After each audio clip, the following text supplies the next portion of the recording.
Okay. Welcome to the Kelly Writer Series. As we've tried to ease into making this series virtual, we thought it a great time to bring you some alumni to the alumni of the English writing major to share their work.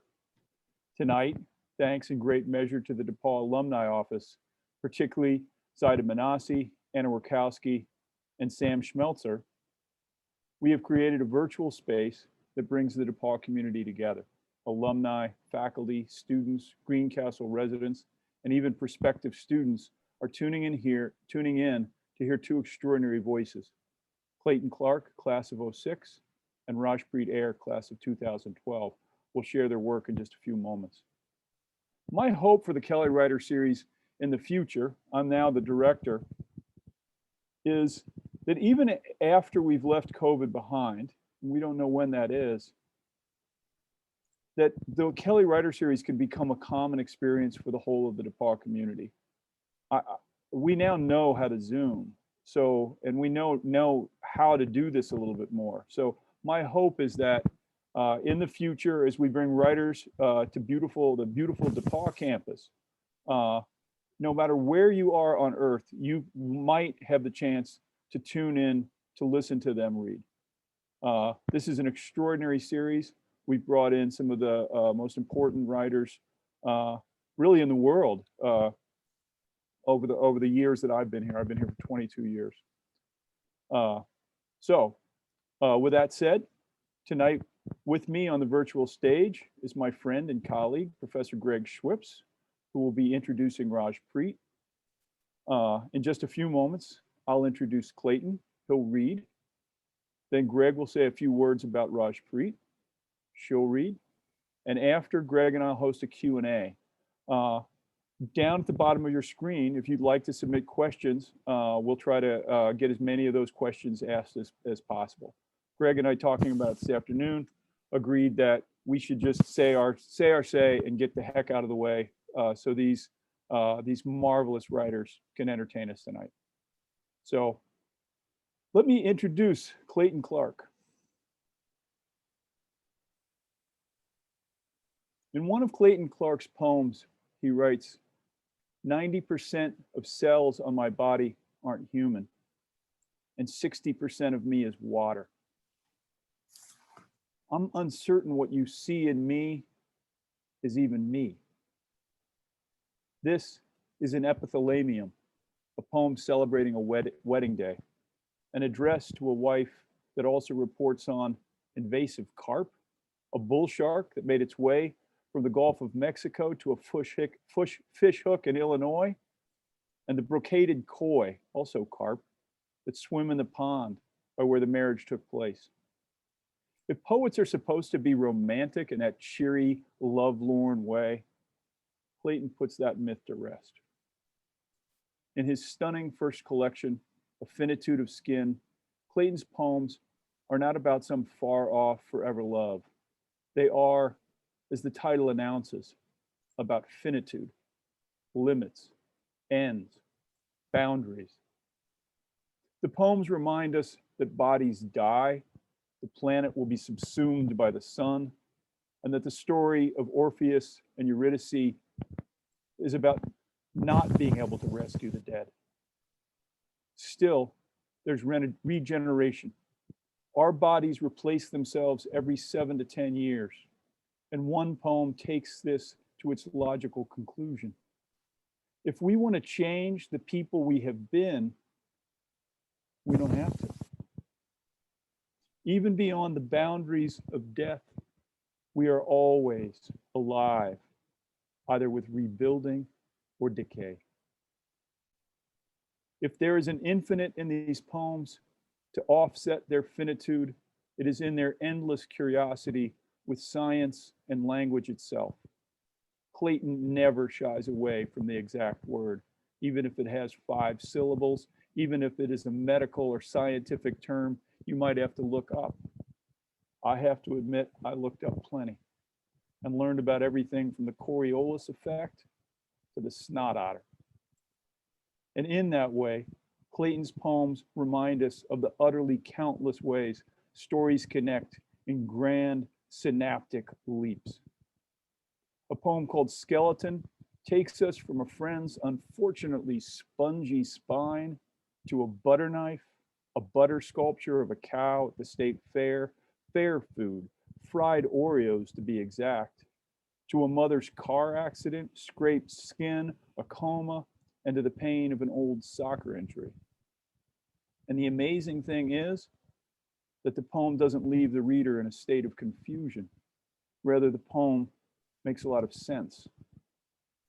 As you read his book, you sink deep into so much. Flooded rivers, undertow, houses, the dreams of a sleepwalker, the relationship of a husband and wife, and often enough, your own skin.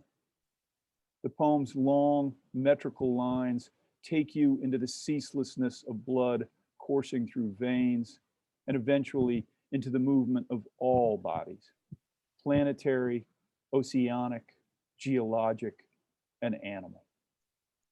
I can't tell you how happy I am to introduce a former student who, if we figure his body has replaced itself on a 7-year timetable, is now likely twice regenerated from when he walked beside East College and climbed the steps of Asbury Hall. He made himself further into a poet at Ohio State University's MFA program and has now become a mental health counselor in his home state of Missouri.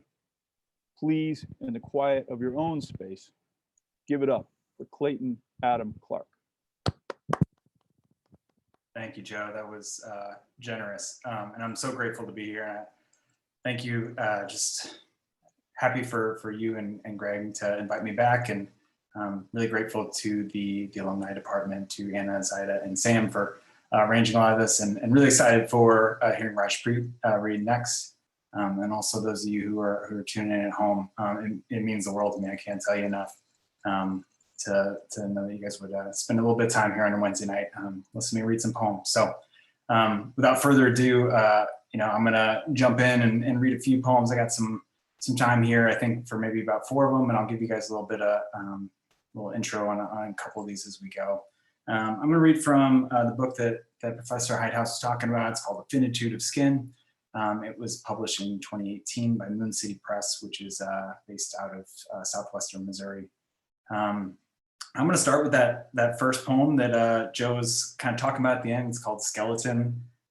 It's maybe, got a Halloween vibe if you're into that sort of thing, but also I understand that maybe he was reading or working with this poem in one of his classes. So if any of those students are tuning in, I hope it's helpful to kind of hear the poet speak the words that you've read. And I guess I should also say I've selected some of these poems. I'm only going to read 4 across an entire book, so it's just a sampling, but maybe trying to call out some of the key themes in the book and maybe see some arc across them.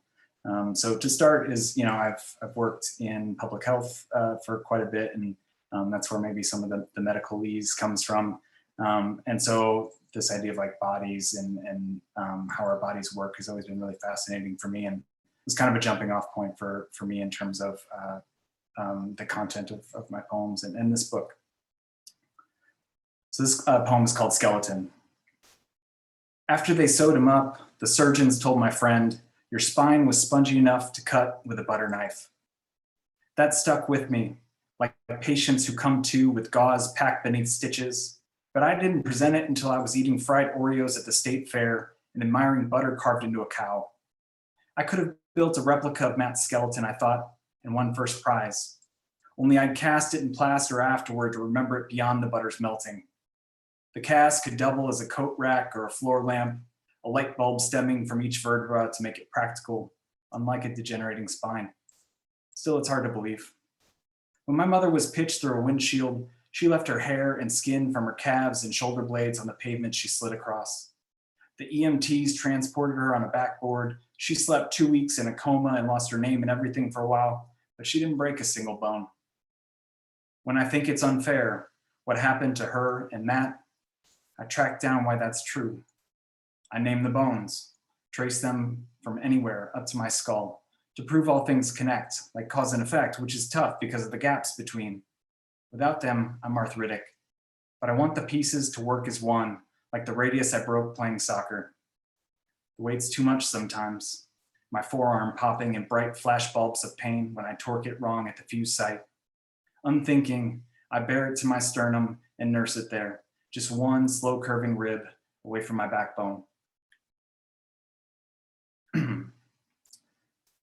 So as Joe mentioned, there's kind of like a discursiveness there, kind of jumping from topic to topic. A lot of that's kind of located in the body. And, part of that, what brought me to that was after DePauw, I kind of had this freak accident where I started working at an organ and tissue donation center for a little while, like talking with families about donation, and got to kind of witness a donation as well. And that, I think, was what kind of attuned me. I was kind of talking in this medical language all the time, and learning a lot, and kind of seeing the body and thinking about the way the body, in donation, like a part of one body goes in another, and then that person lives longer and or has a little better life or something. And in some ways, there's like a living longer for that person who's passed too. And so that really kind of stuck with me and brought me to this kind of focus on the body and thinking about its limits and its extensions.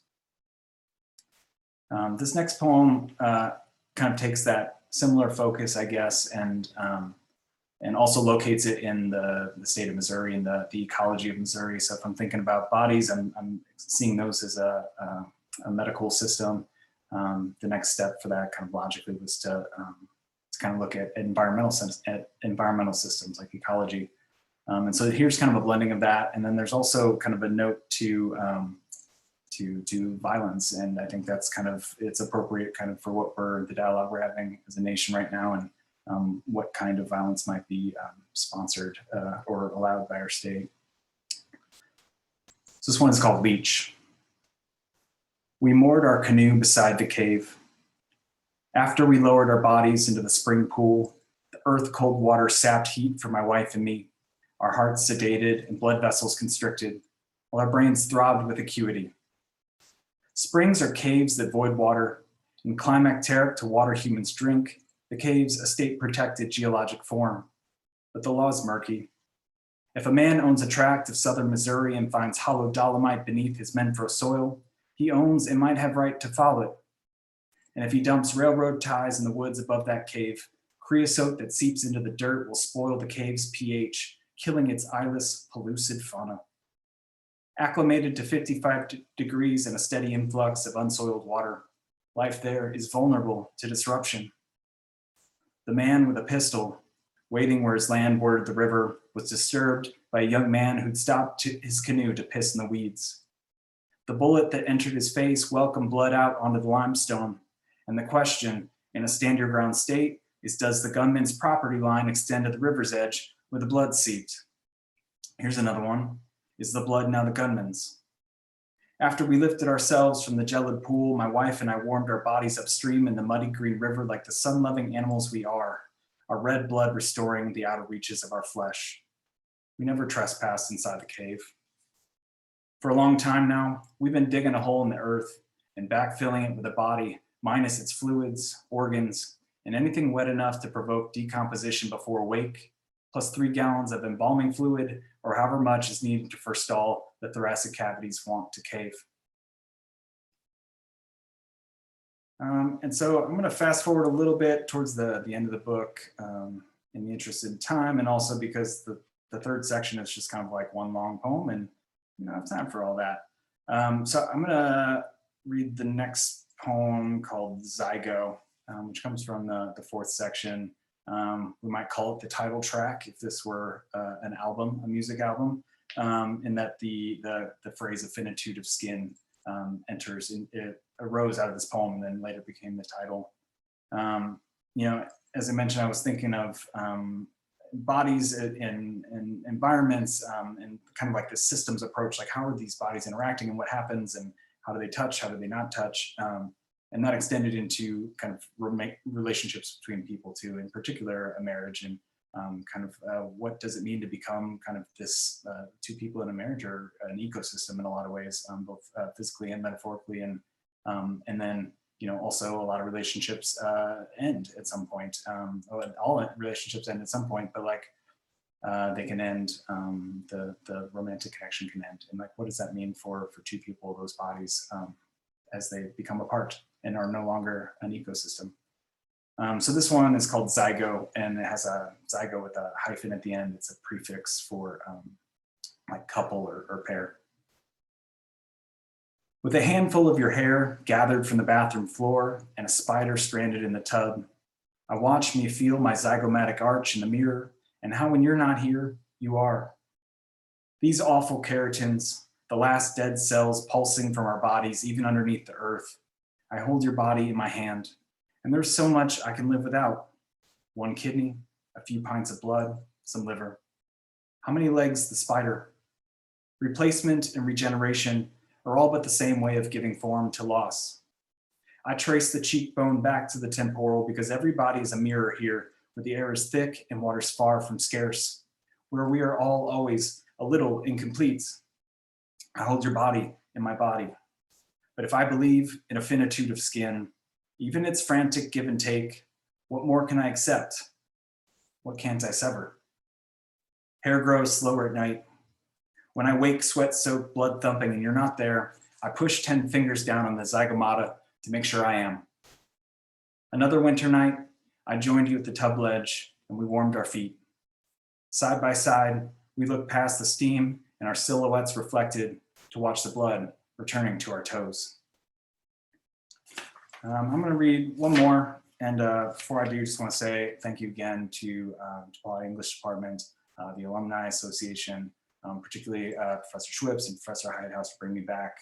These guys were huge in my finding creative writing and pursuing it further, and they were just so patient with me along the way, but also encouraging in a way that kind of gave me this sense that I could maybe keep doing this and get so far as maybe even publishing a book. And here we are. So I have them to thank for a lot of this, and I'm really excited to hear Rajpreet read next, and also to talk with everybody in a little bit. So this is the last poem. It's called Exposure Being a Letter.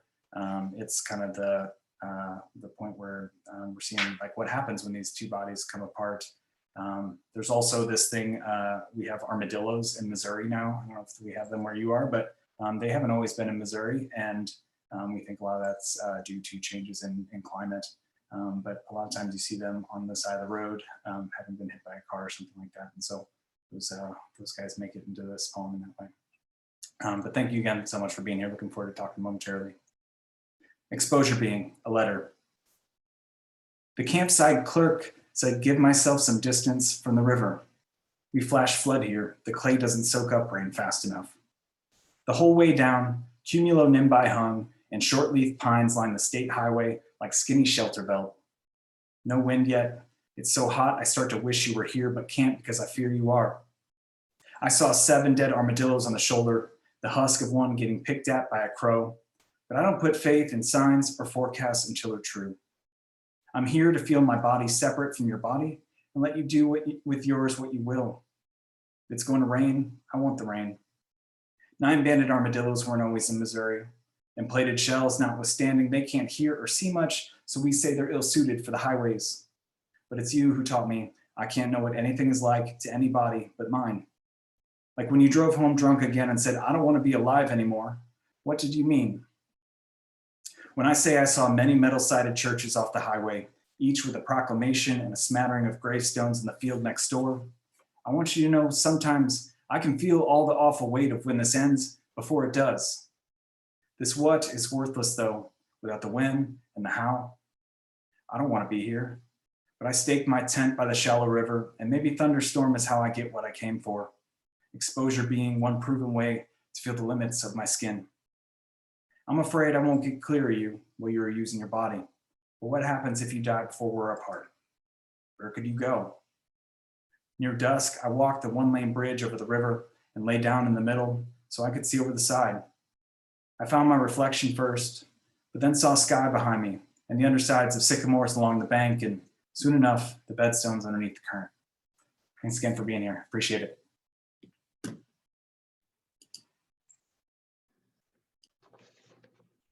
Thanks to Clayton Clark for joining us tonight. That's a great reading from a talented poet.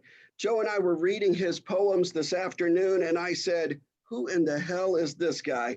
Clayton and I met in my intro to creative writing class. He was good, but he wasn't that good. This is what happens when you stick with it. Allow me to introduce our next reader. Rajpreet Heir initially took a class of mine called Nature Writing. It was a 300-level nonfiction class.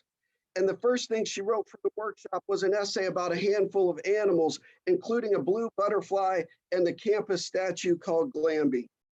Both the butterfly and the content were dead on arrival, and the writing was flat and forgettable. I distinctly remember thinking, this student seems to enjoy the class and the reading material. It's a shame she seems to have such marginal talent. I gave the essay a C75.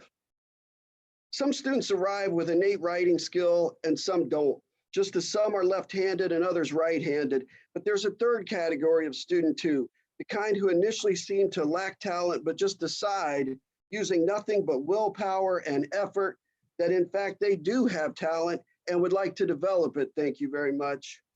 So when Rajpreet got my feedback on that first essay, she stayed after class and told me, this is not the best I can do, you'll see. And I'm not taking credit for what happened next because Rajpreet is the one who went to work. She studied creative nonfiction as a genre, and she studied up on the power of the moment. She wrote memoir about her life and heritage, and I found myself seeing DePauw and Indiana, and indeed the whole world through her eyes. Instead of revising the essay about the blue butterfly, she threw it out and wrote a piece about her parents limiting her to the state of Indiana for college. That essay is now anthologized in a book called Good Girls Marry Doctors, South Asian American Daughters on Obedience and Rebellion. We had 3 classes together, and after the second one, I told Rajpreet she just had to go to graduate school to be a professional writer and teacher. By the time we were in seminar together, I was reading her work as a fan, not a teacher. I don't know too many writers who can write about their lives with eyes as clear-seeing as Rajpreet's. She writes with humility, humor, honesty, and grace. She's now a teacher, and she's written for the Washington Post, New York Times, Cosmopolitan, Brevity, and The Atlantic, and others. She's a tenure-track creative nonfiction professor at Ithaca College, and when she got that job, there were 6 such positions open on the planet. She got one of them. She's going to read her work now, seconds from now, but as a fan, let me read the opening from her senior seminar project. It's 192 pages long, finished at DePauw in May of 2012.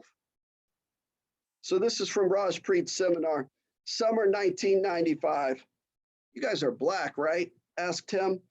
Tim and Yaskaran are sitting on a cooler against the garage. My twin, Manveer, is in the grass rubbing mulch pieces together, and I'm sitting on a hose reel. It's hot enough that the sun feels like a red thing behind my lids. A thick bee sizzling around the goalpost ended our soccer game in Tim's backyard. We visit Tim because he has nicer toys than us. Even his cul-de-sac seems better. The houses are elevated from the street, making them seem like walls. No, we're Indian, Gus Karen says. I look at my thighs, which are the color of Tootsie Rolls. My brothers scratch tic-tac-toe boards on my legs during long car trips and at the doctor's office. They drag their nails on my skin, leaving a white trail of dead skin cells behind. After several games, my leg looked like they have jail bars strewn about them. Are you sure? I ask him. For Secret Santa at daycare, a boy got me my first Barbie, a black one. Unwrapping it had been thrilling because I recognized the pink box, but then I was disappointed to turn the box over and see that Barbie had darker skin like my own. Several weeks later, my brothers and I dipped her hair in the toilet. Mommy caught us and made me throw her away. Yeah, just Karen answers. But where is the rest of our tribe? I ask. Just because Yaskaran is 2 years older doesn't mean he can choose my race.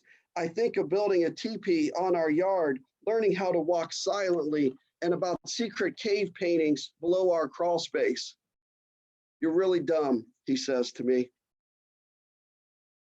So I read that in Rajpreet's seminar in May of 2012, and I thought, my friend has real talent. Rajpreet is a bona fide rising literary star.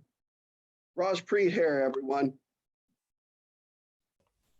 Hi, thank you for that. That's so kind of you. And I mean, so lucky I was to study with you and take 3 courses with you because they always fill up. And yeah, I mean, that seminar project was so helpful for all the writing I've done since. Pretty much anything I publish, I use this awareness from being an Indian in Indiana, which I got to write about in Professor Schwipps's classes.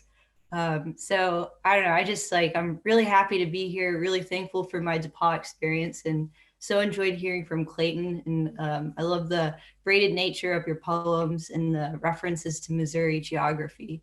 Um, oh, also congratulations to Professor Schwipps for writing the 3rd edition of Fishing for Dummies. I think he announced that today. So congratulations. Um, I will start reading my essay now. It is a flash humor piece, so it's pretty short, and it's about yoga. It's experimental nonfiction, which means that it's like essence is true, and how I get there is a little slightly fictional and exaggerated. It's based on experiences I've had in yoga class over the years. And you'll see how I feel about yoga class. I used to live in New York City before moving to Ithaca, New York, which is where I live now. And I would go to yoga on Tuesday or Wednesday night. So from going to those classes, I thought of a couple things. This essay again is called An Indian in Yoga Class, Finding Imbalance. Sukhanasana. My intent for the day's practice, become more Indian. As an Indian from Indiana who has never been to India, I want to get in touch with my roots, and doing yoga seems like a fun way to do that. As we flutter our eyelids open, Brittany, the instructor, says, today we're going to focus on our 3rd chakra, where Ganesh lives and Buddha sometimes visits. Unleash your Kali. I'm Sikh and don't know my Hindu gods that well, except for a couple of lessons from history classes, but I'm not sure Buddha is supposed to be included with them. But what do I know? Brittany is the authority on this stuff. Also, she has Sanskrit tattoos and I don't. Vinyasa. As everyone raises prayer hands to the ceiling for sun salutation in time to major laser, Kyle from the front desk sneaks in to photograph the class for the studio's Instagram page, just like Indians did thousands of years ago. Hashtag, you are enough. Hashtag, be here now. Hashtag, strength goals. Hashtag, yoga every goddamn day. Hashtag, namaste. Hashtag, mad relax. Hashtag, good vibes. Hashtag, namaste AF. Tadasana. Pick a dristi. I know, such an exotic word, says Brittany. Would the name Christy be exotic in India? Or Misty? Rice Krispie? We only have distant relatives left in India, but I suppose I could ask my British relatives who go to India more frequently than my American side. Bakasana. I'm so happy I got a spot in this class, the woman next to me says, as we wait for Brittany to get us blocks. Brittany discovered yoga in 2009 and brought it to America. She knows everyone in India by name and the color of their aura. And she was asked to star in Slumdog Millionaire, but turned it down because the title made it seem like a movie on consumerism. I think about the $300 I paid for a 10-class card. Maybe the classes are expensive because the studio has exceptional instructors. Ardha Mayadrasana. As I twist toward the wall, I see a poster for a sari draping class taking place in the studio later that week. I could ask my mom to teach me the next time I'm home, but Brittany probably knows more. Brittany has henna on her hands and a nose piercing, neither of which my mom has. Virabhadrasana. Stand strong in this pose, one hand reaching into the future towards juice generation, and another reaching back toward the past, Starbucks. Stay in the present and think about how good you look in your Lululemons. Brittany instructs, concentration is key here, or karma will not lead us to nirvana. An interruption. Kyle opens the door, and walks down the center of the room. He announces, "Yoga, it's a way of life," then throws clouds of turmeric into the air. People around me raise their hands to it in devotion, swaying side to side on their sits bones, while other yogis start snorting it off the hardwood floor. #bliss. Setu Badhu Sargasana. Rameshwarya, move your hands closer to the back of your heels. My name is actually Rajpreet, I reply. It's Rameshwarya, since I knew a Rameshwarya once. But my name is Rajpreet. No. Shavasana. Brittany explains this is the hardest pose, and it really does feel like it. I don't feel relaxed. In fact, I feel more stressed than when I arrived. A white woman is teaching me about yoga, an ancient Indian practice, and she thinks she's an expert on Indian culture too. But I don't know exactly which ways I can be mad because I don't know enough about India or yoga myself, partly because I feel pressure to assimilate. But darn it if Brittany's playlist isn't fun. Namaste. The cultural appropriation in me bows to the Indian in you. Putting away mats. What other instructors would you recommend? I asked Brittany.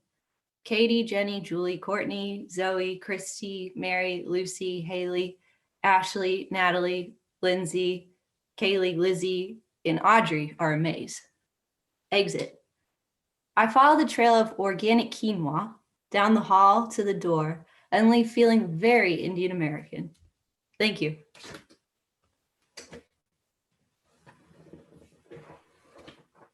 Thank you, Rajpreet. Thank you, Clayton. Friends, we have questions showing up. This is our time now to turn it over again to our two alums and readers and let them address some questions. Maybe though, I could start things off by asking each one of you to just sort of briefly walk the audience through how you got to where you are today after graduating from DePauw that particular May. Joe and I didn't cover that extensively in our intros, but maybe you could tell something to the current students about what that route is really like.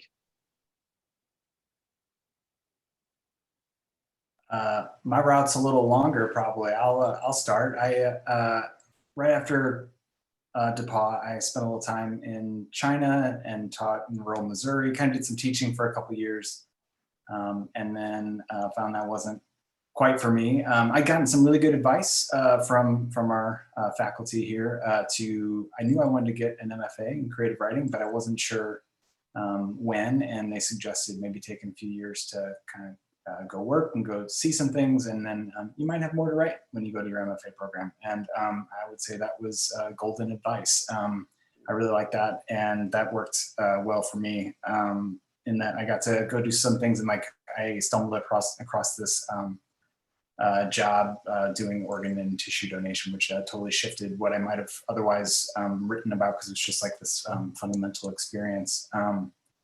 And then from that, I came back to St. Louis. So I went to my MFA in Columbus, Ohio, in Ohio State, and spent 3 years there. Got to do a little bit of like fiction and screenwriting and playwriting as well. All of that was really kind of supported, but really my focus was poetry. And then since then, I've been working in health communications. I currently work, my full-time job is in public health research. That's kind of been the trajectory, but I'm also working in counseling, and that's become a bigger part of, or something I do on the side right now, and kind of see how it goes as we do it. But I have my full-time job, and now I have like my whole part-time job, and I just write as much as I can, and was able to get this book out a couple of years ago, and working on the second one, and hoping to get that out here soon too. Perfect. Yeah, so as Professor Schwipps said, he kind of gave you this idea to go to get an MFA, but that was in December, so I would have missed the application deadline, so I needed to work a year. So I moved to Chicago and crashed and burned right out of the gates. I had a job, and they kind of asked me to leave after 6 weeks, but I left them. And so I found myself unemployed August of 2012. I graduated in May, felt really smart. And then all of a sudden I didn't. And I met with just a whole bunch of alums, really, really awesome ones. One, I think, was even friends with Clayton, I've come to find out. Catherine Randolph Knight, I think is her name. And I found a new job, loved it, and then got into my MFA in the DC area, was there for 3 years, studied nonfiction, and had a great time. Loved my advisor, loved my classmates, just really great program. Graduated, and I was like 50-50, like, do I stay in DC where I already know a lot of people, or do I move to New York where there's more creative jobs? And then also my best friend, who is on this call right now, she had been recruiting me for 3 years to move there. So I decided, all right, I'll move. And she went to DePauw as well. So I get to New York, unemployed again for the first 3 months. It was horrible because you're also losing money because you're paying for rent when you're unemployed there. So that was hard. Found an amazing job at Getty Images, which is a photo agency. And I adored my boss. So she sat in England, managed to like teach me so much stuff. I didn't think I could enjoy a job as much as I enjoyed that one. And then I worked for TED conferences for 3 years, and then realized it's time to get back into academia, and got my offer the week before everything shut down. So I got this offer for Ithaca College just like in the nick of time. And I'm really glad I worked, though. I think that I just wasn't ready to become a professor right out of my MFA. I just needed more time to like grow up, to like work, make mistakes, be a civilian, and I wouldn't have it any other way. So now I can teach both nonfiction and like writing for the workplace, which are both two things I like. So like I like nonfiction, but I also have all these other skills I've gained from not doing school. Those are two great answers. And I think if you're listening carefully, you can see that you don't have to follow a straight path. And indeed, it's hard to follow a straight path. And with a writing major, you can be a writer and both work in a traditional field, be an English professor or not. And you can achieve success either way. So thank you both for those answers. Joe, do you want to take the next question? Yeah, I think while we're kind of in that subject area, someone sort of has asked, do you have to get an MFA to be a successful writer? Well, I think we could all answer that question. I think we'd all say no, probably. But I think in some ways it's kind of asking you like, maybe I'll kind of reframe it and sort of like, what did the MFA do for you as a writer? Both of you. I can start. For me, I felt like it, yeah, I did a 3-year program, which I would generally recommend because I didn't figure out what I was doing until most of the way through the second year anyway. And so I think what it did for me is like, no, you don't have to do that, but I got 3 years where like, this is all I focused on. And I feel like that accelerated my kind of growth in a way that was really, like just kind of this catalyst of what might have taken me 10 years to figure out on my own, just kind of like reading books. I got this like 3-year intensive experience. And I think that was the primary value for me. I guess for me, I just like being in a new area of the country. So that was neat. And then making friends in my field, getting to go to conferences. I don't think it takes away anything. Like you can always go back into the job force afterwards. Like if you don't really love what you study there, it doesn't mean like anything. I think it's only really a win-win as long as you don't go into debt for it, which a lot of alums like Bill Riley and I think Katie Burpo and some other ones told me. And I think that that's really great advice, which is, like know that you want to do it, but if you're not 100% sure, but you think it might be for you, then you can still like get time to write. Because it is really hard to write, as I learned in New York City, when you work long hours. Because when you're done, you just want to go and socialize, not just be like at your desk writing again. And I want to keep talking to Rajpreet. We have a lot in common. I spent 3 months in New York City, pounding the pavement, man. It's not a happy thing. But nevertheless, other questions. We actually have a lot of them. Greg, you want to take one? You looking at them too? Sure. For both of you, is there a specific process either of you go through before writing, or are things much more spontaneous? I would say at this point, there's like zero spontaneity except in the process, like the writing because to be able to keep writing while doing, working full time and also going to grad school, like for my counseling degree, for example, I've had to be able to write when there's time, not just like when I feel like it. And so it's kind of like Saturday morning, I got a few hours, I'm gonna sit down at the desk and see what I can do. But I found that like coming to that time with some ideas of what I want to write about instead of like just sitting there going, okay, what am I going to write about today? That kind of catalyzes things in a way that's helpful.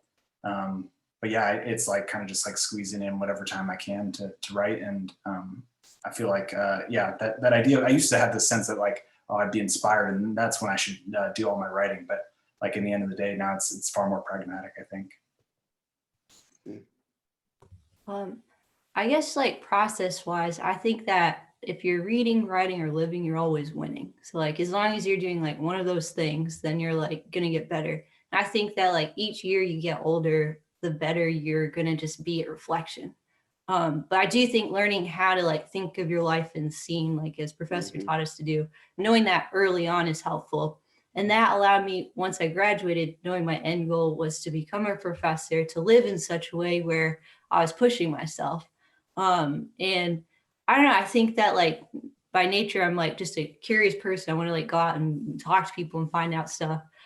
Sometimes like I think might scare some people. Like there was a shooter on the loose when I was going into Union Station once in DC on my way to visit people in New York.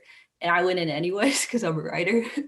That's probably like not a good thing, but I don't know. I just like to live in like a way where I am like challenging myself, and I've lived in different cities. And I think it's good to like be challenged and not know what's going to happen next. And I also, because I write nonfiction, have to do weird research.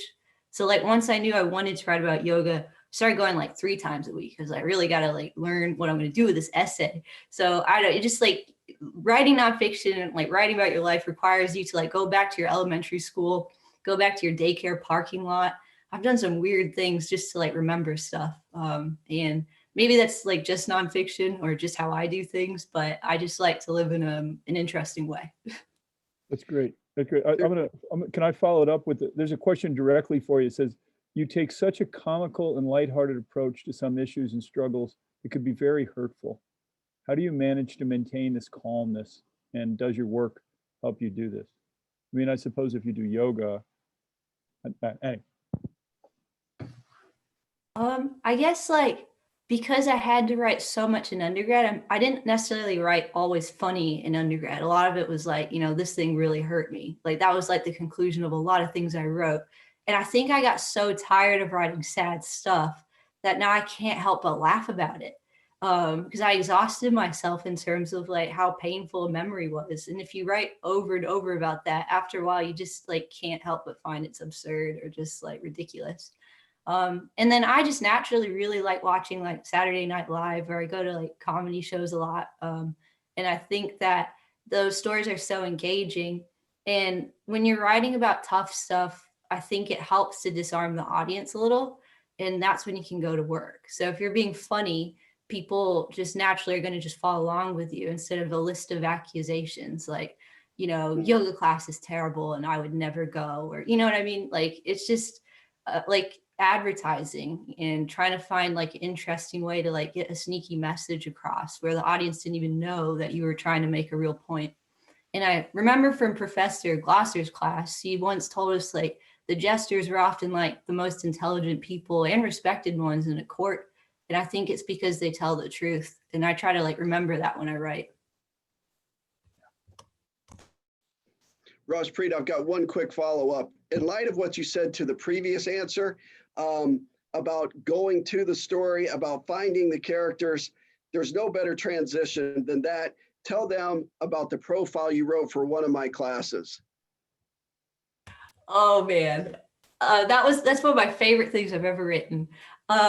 So I took nature writing with Professor Schwipps my junior year spring. And then I just liked the class so much that in the summer, I like was thinking about it. How could I get ahead? Because it is so much work. And I wanted to like actually enjoy the assignments instead of having to like just turn things around really quickly. So I think I emailed him in maybe like June or July. And I was like, are we still doing that profile assignment again next semester? And he said, yes. So I thought, okay, how can I find the coolest person ever to interview and write a profile about? And I was interning at Eli Lilly with these interns, and they went to go get Mexican food one day in like this rougher area around like Indianapolis. They forgot me, and then they came back to get me, and they passed a strip club along the way. They're like, ha ha ha, I bet you work there. And I was like, ha ha, I don't. I work with you at Eli Lilly. But then the next day, I thought about it, and I was like, what if I interviewed a stripper? And I was very sheltered and very scared about this, but I was like, this was the start of becoming a more interesting person. I decided to call them, and they're like, sure, come on down. Honey has all kinds of stories. So I put on a disguise because I was so scared of what would happen. I like wore like really baggy clothes. I pulled my hair back, no makeup, just like looked like not myself as much as I could. And I showed up and I befriended this stripper named Honey, who is 46 years old, had been stripping since she was 18.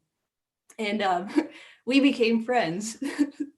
I wrote a profile about her, and then we workshopped it in class. By the time I went back to go do my revision, go visit her, she was gone because she'd been caught with painkillers and had fled to Kentucky. So I don't know what's happened to her since, but it was an amazing assignment, and I'm so glad I got to do it. It's one of my favorite things I've written. My current 300 level nonfiction students will start writing profiles next week, but the next question for both of you may impact their writing process as well. So here's the question: how has the pandemic affected your writing practice and content?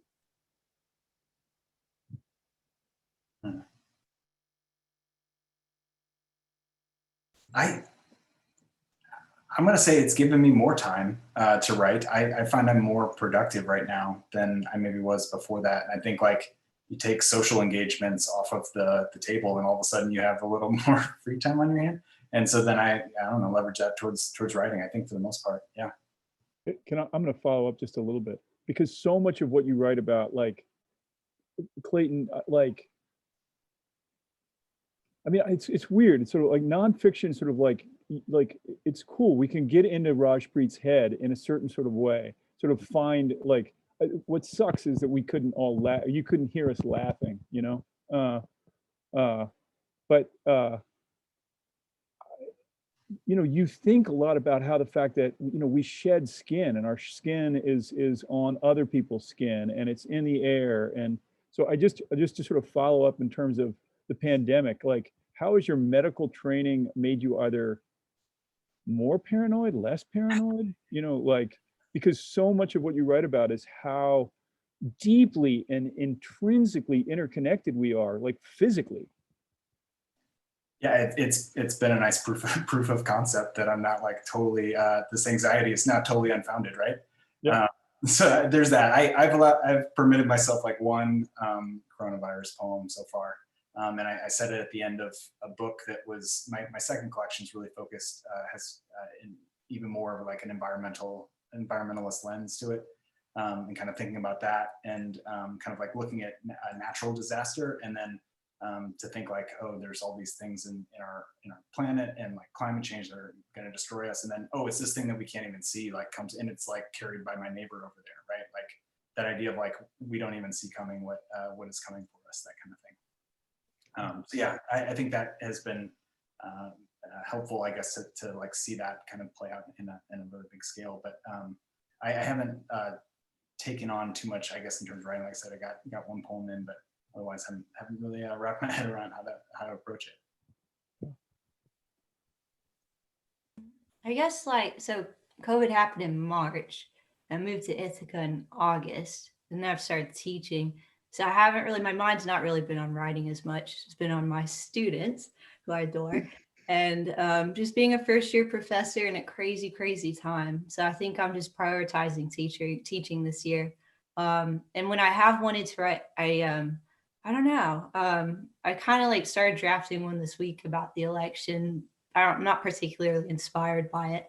And then I have like a another humor piece I'm kind of entertaining that I might work on over break. But I don't know. Like, I think just the way, like, where I'm at right now, I just have to focus on like starting a new job, getting used to a new area. Maybe like this summer, I can like turn back inward towards writing. And I think I'm ready for it. Because in New York City, I was surrounded by people for 4 years. Like, I've never lived on my own. I've like always like had coworkers around. You like travel with people around you, live with people around you, you're on the street with people around. So I think by the summer, I'll like really be grounded and ready to go. Perfect answers, friends. And you know, we're almost out of time, but I think we've got one more time for one more question. One for each of you. A student would like to know, Clayton, did you always want to be a writer? And Rajpreet, another student asked, in what way does your culture inspire your work? Well, and I'm just going to add another one. One student asked the always great question is, are there certain writers that have inspired you? Yeah, you can add that to your answers. Cool. I don't know. I don't think I always wanted to be a writer. Honestly, like I had a friend who said like, hey, you should check out Intro to Creative Writing, actually with Professor Schwipps over here. And that kind of like, that hooked me really. Like I had some of my creative writing experiences in high school that I was like, oh, this is fun, but like I never considered it something I would kind of pursue. And then, you know, and to answer Professor Heithaus's question, like you introduced us to Morris Manning's book, Lawrence Booth's book, Visions, which had won the Yale Prize a couple years prior. And that also, this idea of like, I really like writing, and then, oh, that's what poetry can be. It can be this thing that has like kind of narrative, and it can be about a kind of a place and very kind of image driven. That was a thing that just like caught my attention. I was like, okay, this is a thing I want to go try. And then just having a major where you can go pursue that, I think gave me the kind of lift off, or like the traction, I think, to know, like, to feel some confidence, like this is a thing I want to go after. So yeah, I think really some of this solidified around my time at DePauw. And then again, like getting to go do an MFA was like, okay, got into a program that I feel good about, and I'm doing okay here. And then like, I don't know, it's just all these steps. Like there's so much rejection in being a writer that you gotta kind of like hold on to those small times of like those small successes to kind of bear against the barrage of rejection. So yeah, that I think, so to answer the writer's question, Terrence Hayes is a really famous poet that I admire a lot. And Professor Heithaus, you gave me an opportunity that I can't imagine of, like, he came into our classroom. I don't know if you remember that. That was my junior year at DePauw. So we got to hear Terrence Hayes like sit in this room across from me and read some of his poems. And that's it's hard to believe kind of at this point, like the thought of getting in the same room as him at this point, pandemic aside, is still like pretty remarkable. So, I mean, just what a remarkable experience. He's one of my top favorites right now. We're reading him for tomorrow in class. Awesome. There.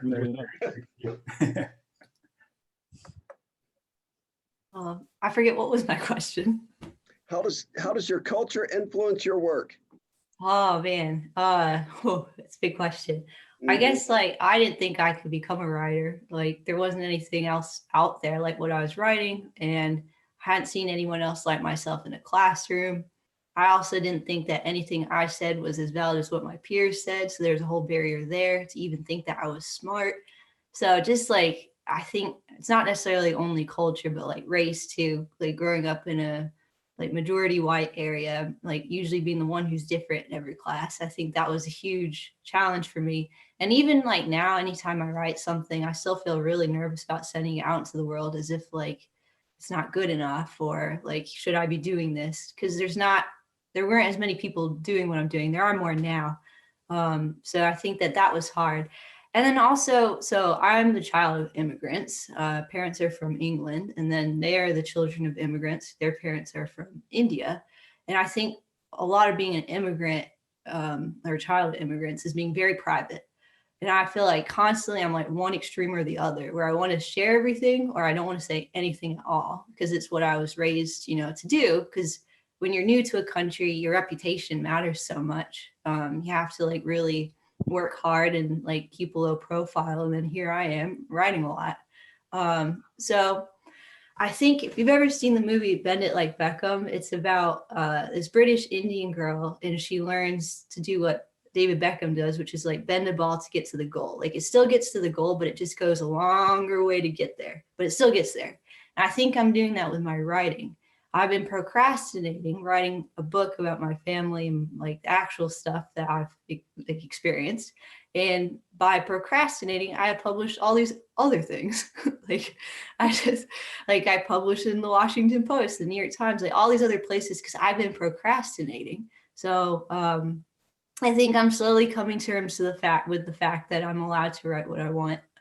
But it's harder when you're a minority. There's way more at risk, especially when you don't really know what's going to happen and you've been raised to think that your family is everything. And you didn't really go to friends' birthday parties. You didn't go to friends' houses.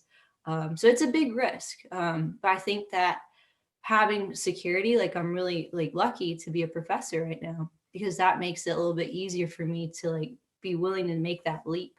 And then also in terms of even pursuing this path, there aren't as many Indian women in the arts. I wouldn't have done it unless I had support from, you know, Professor Schwipps and my own grad school professors. It was a really terrifying thing to do. But now I'm here. So I am in Ithaca right now, and I'm a tenure track professor. So it all worked out. You probably have a stack of papers to grade right now. Yeah, 32. There you go. Well, I think I hate to call it quits, man. I think Greg and I will go very shortly break social distancing and give each other a high five as we walk down the hall to each other's offices. This has been great. I'm sorry we didn't get to answer as many people's questions as we got. We didn't quite fill Peeler Auditorium, which is where we normally would, but we are darn close. And we've had almost 60 participants the entire time while you guys have been reading, and it's been I've been while you were reading, I was looking to see who was there. I see students, I see names that are not familiar. I think alumni. So we really you've had a really interesting audience for this. I cannot thank you both enough for coming and sharing your work and really sharing your lives with us. Bravo.